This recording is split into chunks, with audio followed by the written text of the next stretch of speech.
Il était une fois deux petits vieux, devenus vieux sans s'en rendre compte. Ils s'aimaient depuis peu, semblait-il. Voilà qu'ils étaient vieux. Alors ils firent deux sacs à dos de ce qu'ils aimaient bien, abandonnèrent leur nom et s'enfuirent en vélo. La sédentarité, disait le vieux en pédalant, c'est le fléau du monde, ça pue comme une merde de chien sur un trottoir. Ouais, disait la vieille, on ferait mieux de fuir quelques années encore, ça réveille les instincts de vie.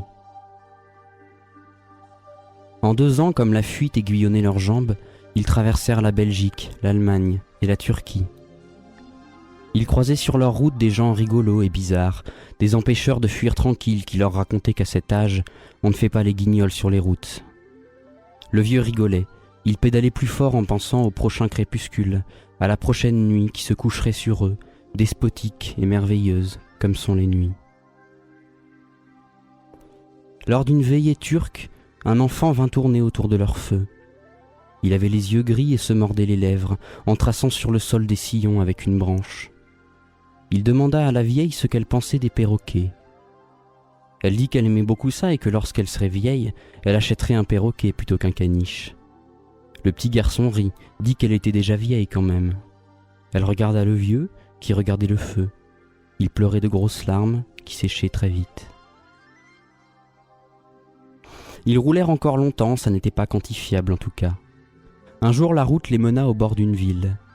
Sur un écriteau rose, ils lurent « Dubaï ». « Tiens, dit le vieux, j'ai les jambes lourdes. » Comme ils avaient bien fui, ils trouvèrent un appartement dans un immeuble en forme de lune. Ils y firent quelque chose comme un nid.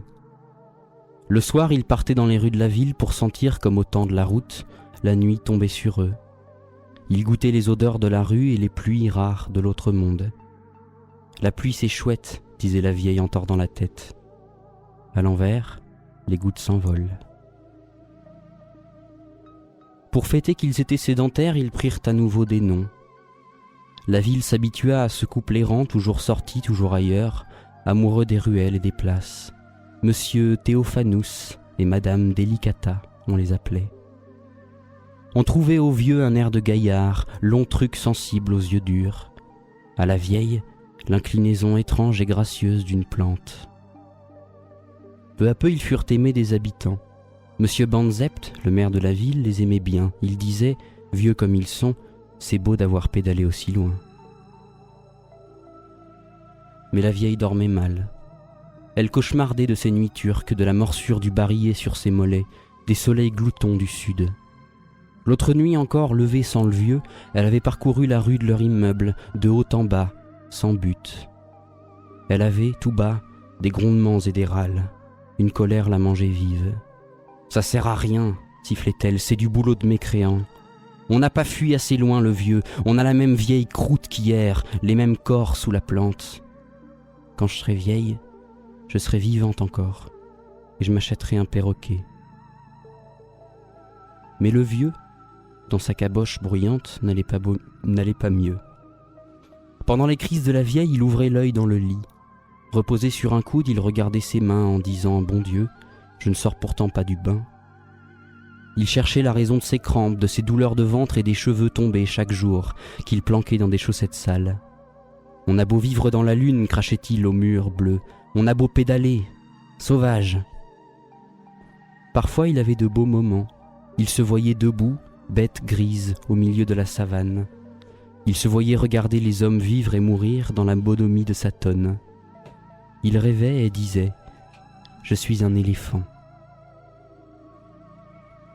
Il advint qu'un jour on n'entendit plus parler d'eux. Monsieur Banzept, inquiet, allait chaque jour sonner à leur porte. Un samedi, comme le concierge venait de mourir, avalant dans un ultime sursaut de fierté toutes les clés de l'immeuble, le maire fit défoncer la porte. L'appartement était vide. Rien n'y bougeait plus. La voisine dit qu'hier, il y a une semaine, mais pas longtemps, sûrement la veille ou pas encore, elle avait cru voir s'envoler, par la fenêtre, un éléphant tenu par un perroquet.